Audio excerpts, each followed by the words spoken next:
Hazika Azra Hamdi and Alia Armani Muhammad Isa.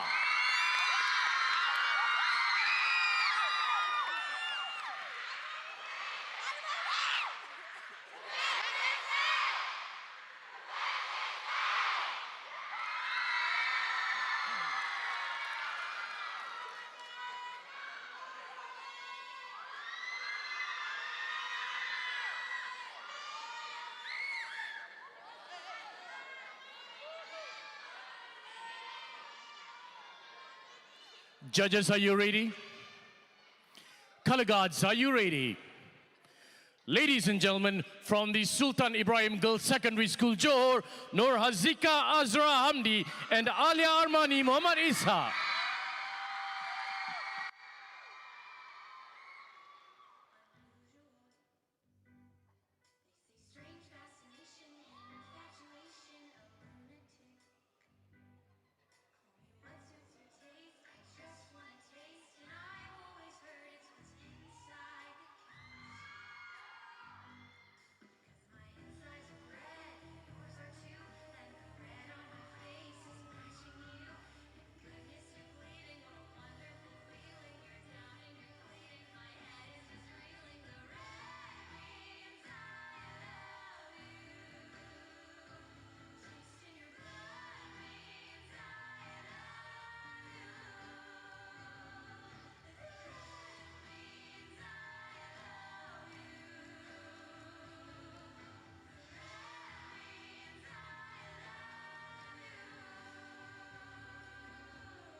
Itu dia persembahan daripada Nur Hazika Azra binti Hamdi dan Alia Armani binti Muhammad Isha daripada Sultan Ibrahim Girls School. Congratulations, persembahan yang sangat memukau, sangat comel. Daripada belakang kami lihat dah macam kembar dah dua-dua tu. Movement semua sama je semua, sangat-sangat menarik. Baiklah hadirin sekalian, ini merupakan peserta terakhir bagi kategori senior kategori untuk kali ini.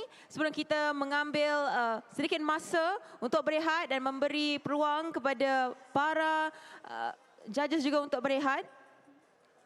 Kita akan lihat sebentar saja lagi kedudukan terkini dan juga markah yang bakal diterima oleh Nur Hazika dan juga Alia Armani. Sebentar sahaja lagi. Saya lihat ada beberapa banner yang dibawa. Boleh kita angkat ke? Boleh ke minta abang kamera juga zoom dekat banner-banner tu? Untuk kita lihat apa yang dituliskan di sana. SIGS Band dan ya. Dan saya yakin itu adalah bendera rasmi sekolah, betul? Sultan Ibrahim Girls School. Jadi siapa ada yang bawa banner lagi, boleh bawa. Kita boleh sama-sama paparkan untuk menambah lagi sokongan dan juga kehangatan pertandingan Asian Music Games Qualifier 2026.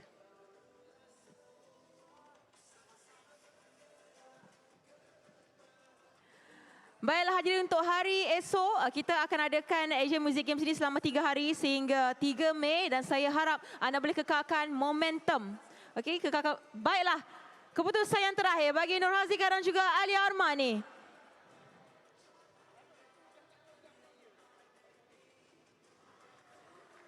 Nur Hazika Azhar dan juga Alia Armani di tempat ketiga dengan pungutan mata 78.75. Tahniah.